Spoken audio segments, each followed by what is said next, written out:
कंवारी ननद। अंजलि की उम्र लगभग 30 साल हो चुकी थी। वो एक स्कूल में टीचर की जॉब करती थी। अंजलि के घर में उसकी माँ के अलावा उसका छोटा भाई और भाभी भी रहा करते थे।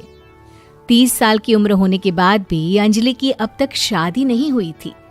इस बात को लेकर अंजलि की माँ रुक्मिणी देवी काफी परेशान रहा करती थी। माँ, मैं स्कूल जा रही हूँ, जरा मेरा टिफिन तो दे दीजिए। अब क्या पूरी जिंदगी मैं तुझे टिफिन बनाकर देती रहूंगी? अरे कुछ सोचा भी अपने बारे में या बस ऐसे ही? क्या माँ, सुबह सुबह फिर वही बातें लेकर बैठ गई। माँ गलत क्या कह रही है अंजलि दीदी? इतनी उम्र हो चुकी है आपकी, माँ कब तक आपकी सेवा करती रहेंगी? भाभी, मैंने माँ को कब कहा कि मेरी सेवा करो? वैसे भी अपना टिफिन मैं खुद तैयार कर लेती हूँ, बस टेबल से उठाकर देने को ही तो कहा था। वैसे अंजलि दीदी, देखा जाए तो टिफिन उठाकर देने की उम्र तो आपकी है। आपका अपना घर परिवार बच्चे होते तो ये जिम्मेदारी आज आप पूरी कर रही होती। एक बात मेरी समझ में नहीं आती, अगर मेरी शादी नहीं हुई तो इसमें मेरी क्या गलती है और तुम सब लोग मेरे पीछे क्यों पड़े रहते हो? अरे कुछ कहना क्या पीछे पड़े रहना होता है? अपने छोटे भाई को देख, तुझसे 3 साल छोटा है लेकिन 2 बच्चे खेल रहे हैं आंगन में। मुझे आप लोगों की कोई बात नहीं सुननी, जा रही हूँ मैं। और आप में से किसी को मेरा कोई काम करने की जरूरत नहीं है, मैं खुद संभाल लूंगी। इतना कहकर अंजलि वहां से चली जाती है। शाम को जब अंजलि अपने स्कूल से लौटकर घर वापस आती है तो उसने देखा कि पड़ोस वाली निर्मला चाची वहां पर बैठी हुई थी। क्या बात है अंजलि बिटिया, नौकरी करके वापस आ गई? जी चाची जी, कैसी हैं आप? मैं तो ठीक हूँ बेटा, तुम बताओ शादी के बारे में कुछ सोचा या नहीं? अरे रहने दीजिए ना, इससे तो शादी की बात करना ही बेकार है। कुछ भी कहो तो गुस्सा करती है, बात बात पर आंखें दिखाती है। माँ, आप ऐसा क्यों कह रही है? मैंने कब आप पर गुस्सा किया? अरे अंजलि बेटा, तुम्हारी माँ ठीक ही तो कहती है। 30 की होने आई हो, अब तुम्हें भी शादी वादी कर लेनी चाहिए। चाची जी, आप तो ऐसे कह रही हैं जैसे शादी करने से मैंने मना किया हो। रहने दीजिए निर्मला चाची, हमारी अंजलि दीदी को अभी तक उनकी पसंद का दूल्हा नहीं मिला ना, इसीलिए वो शादी नहीं कर रही। भाभी, ऐसी कोई बात नहीं है। अरे तो फिर क्या बात है? तुम्हारी माँ ने तुम्हारे लिए इतने रिश्ते ढूंढे लेकिन तुम्हें कोई पसंद ही नहीं आता। क्या है ना चाची जी, हमारी ननद रानी नौकरी जो करती है ऐसे ही थोड़ी ना किसी को पसंद कर लेंगी। अरे भाई, नौकरी का घमंड है तो बात अलग है, कोई और बात हो तो बताओ, कोई रास्ता निकाला जाए। नहीं नहीं चाची जी, कोई बात नहीं है, बस मुझे अभी तक अपनी पसंद का कोई मिला नहीं है। सुन लिया आपने, इस लड़की के तो पर निकल आए हैं और इतनी उम्र में अपनी पसंद का कोई मिलेगा भी नहीं इसे। माँ, आप मेरी शादी को लेकर हमेशा मुझे ताने क्यों मारती रहती हैं? अपनी माँ की बातें तो ताने लगती है। ताने हैं? बताओ, मैंने कुछ गलत कहा क्या? देखो, ये सब छोड़ो, मेरी दूर की बुआ का बेटा है, उसकी अभी शादी नहीं हुई है, उम्र होगी कोई 34-35 साल। आप कहें तो बात आगे बढ़ाऊं?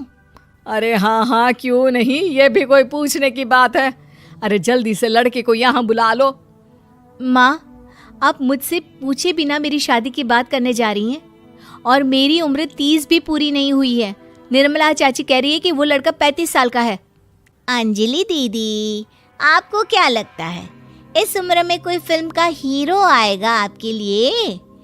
देखिए, अब पसंद और नापसंद की बात तो रहने दीजिए, पसंद करने की उम्र तो आपकी निकल चुकी। अब तो जो भी मिले उसी से शादी कर लीजिए, इसी में भलाई है।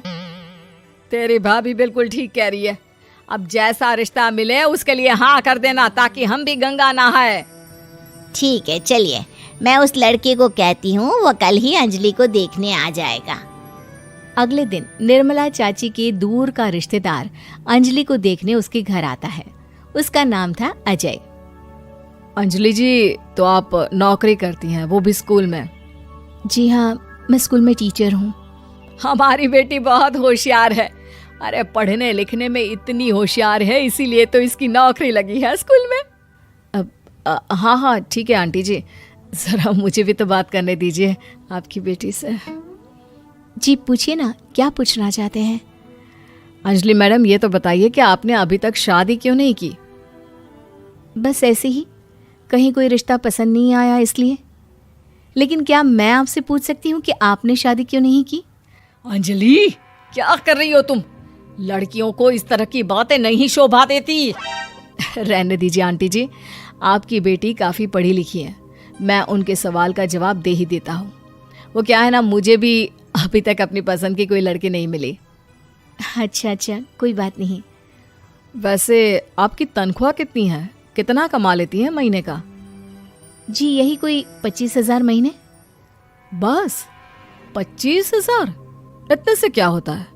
इतने से तो आजकल घर भी नहीं चलता। आपके कहने का क्या मतलब है? अरे मैं तो ये सोच कर आया था कि नौकरी वाली लड़की है, आराम से 40,000 कमाती होगी। माफ कीजिएगा, आपका और मेरा रिश्ता नहीं हो सकता। जी कोई बात नहीं, मुझे भी आपके साथ शादी करने में कोई इंटरेस्ट नहीं है। अंजलि, किस तरह की बात कर रही हो? घर आए रिश्ते को ठुकरा रही हो तुम। दीदी, अब इस उम्र में आपको इतनी अकड़ नहीं दिखानी चाहिए। अच्छा खासा रिश्ता हाथ से निकल गया, कहीं ऐसा ना हो कि जिंदगी भर कुंवारी ही रह जाओ आप। कुछ दिन और ऐसे ही निकल जाते हैं और अंजलि की शादी कभी नहीं होती।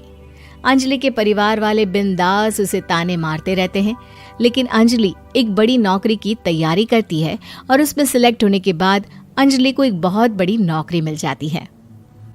अब तो दीदी के नखरे और भी ज्यादा बढ़ जाएंगे भाई, अब तो इतनी बड़ी नौकरी जो लगी है, अब इनकी शादी होने से रही। माँ, मुझे नौकरी के लिए दूसरे शहर जाना पड़ेगा। आप जानती हैं ये बहुत बड़ी जॉब है और इसमें पैसे भी बहुत ज्यादा मिलेंगे। अच्छा, कितने पैसे मिलेंगे बेटा? माँ, मुझे हर महीने 90,000 सैलरी मिलेगी। क्या? अरे वाह वाह, ये तो बहुत अच्छी बात है। लेकिन फायदा क्या? कितने भी पैसे मिले, शादी तो हुई नहीं ना तुम्हारी। अंजलि नौकरी करने के लिए दूसरे शहर में चली जाती है और जब कुछ महीनों के बाद वो वापस घर आती है तो उसे अपने पति के साथ देखकर उसके घर वाले हैरान रह जाते हैं। अरे अंजलि, तूने शादी कर ली और हमें बताया तक नहीं। और दामाद जी करते क्या है? इतनी बड़ी कार है उनकी। माँ, मैं आपको सब कुछ बताना चाहती थी, लेकिन आप सबके ताने सुनकर बहुत दुखी हो गई थी और इसलिए मैंने अपनी पसंद से शादी कर ली। मेरे पति मेरे साथ ही ऑफिस में नौकरी करते हैं और बहुत बड़े अफसर हैं। और एक बात बताऊं माँ, आज मैं बहुत खुश हूँ।